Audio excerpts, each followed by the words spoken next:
हैं कच्चा चिट्ठा। मैं हूं आपके साथ प्रीति रघुनंदन। बीते कुछ दिनों से देश में कोरोना की रफ्तार थोड़ी धीमी पड़ी है, लेकिन खतरा भी टला नहीं है। अब भी कोरोना के रोज लाखों मरीज सामने आ रहे हैं। ऐसे में कोरोना से बचाव बेहद जरूरी है। कोरोना से बचने के लिए मास्क किसी सुरक्षा कवच से कम नहीं है। न्यूज 18 इसी सुरक्षा कवच यानी मास्क के लिए मुहिम चला रहा है। #मास्क पहनो इंडिया। मेरे चेहरे पर इस वक्त जो आप मास्क देख रहे हैं ये कोरोना से बचाता है, इसलिए मेरी आपसे दरखास्त है कि आप भी मास्क जरूर पहनिए। तो चलिए इसी के साथ ही कार्यक्रम को आगे बढ़ाते हैं। कोरोना काल में जहां भारत समेत कई देश संकट से जूझ रहे हैं, वहीं दो देश एक दूसरे के नागरिकों की जान के दुश्मन बन गए हैं। इजराइल और फिलिस्तीन के बीच जंग छिड़ी हुई है जो खतरनाक मोड़ लेती जा रही है। हमास ने इजराइल के शहरों पर रॉकेट दागे हैं, जिसके बाद इजराइल ने पलटवार किया। लेकिन जब हमास पीछे नहीं हटा तो इजराइल ने आक्रामक रुख अख्तियार कर लिया। अब हालात ऐसे हैं कि इजराइल दिन रात फिलिस्तीन के गाजा शहर को निशाना बना रहा है। गाजा में इमारतों को मिसाइल हमलों से जमींदोज कर रहा है। यही नहीं, इजराइल ने एक रात में गाजा पर 1000 से ज्यादा बम बरसाए हैं। गाजा पर मौत के बादल मंडराते देख वहां के लोग शहर छोड़कर भागने को मजबूर हो गए हैं।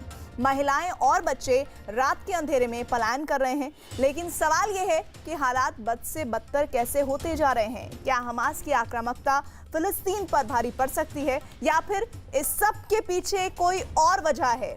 जानने के लिए देखिए ये सारी बातें हमारी इस रिपोर्ट में।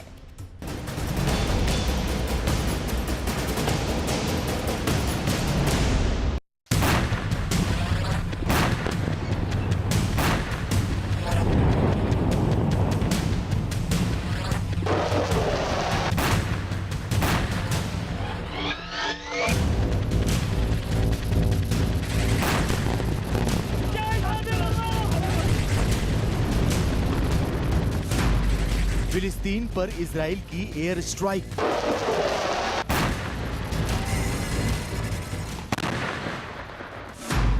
इजराइल के पलटवार से गाजा में तबाही।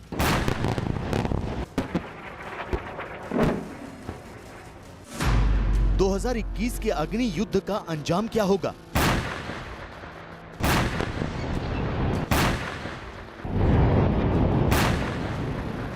फिलिस्तीन का उग्रवादी गुट हमास इजराइल पर लगातार रॉकेट हमले कर रहा है। आसमान से आग के गोले बरसा रहा है। तेल अवीव समेत इजराइल के दूसरे शहरों को दहलाने की कोशिश कर रहा है। लेकिन हमास की यही आक्रामकता फिलिस्तीन के लिए काल बन गई है। इजराइल का पलटवार इतना घातक साबित हो रहा है कि गाजा पट्टी में लाशों के ढेर लगने शुरू हो गए हैं। अब तक 100 से ज्यादा लोग मारे गए हैं, जिनमें बच्चे भी शामिल हैं।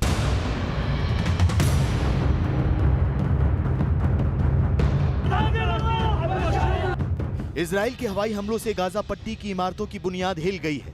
दहशत का आलम ऐसा है कि लोग अपने घर बार छोड़कर भागने को मजबूर हैं। इससे पहले कि हम आपको इस भयानक युद्ध की इनसाइड स्टोरी दिखाएं, कुछ तस्वीरें देखिए जो आपके रोंगटे खड़े कर देंगी।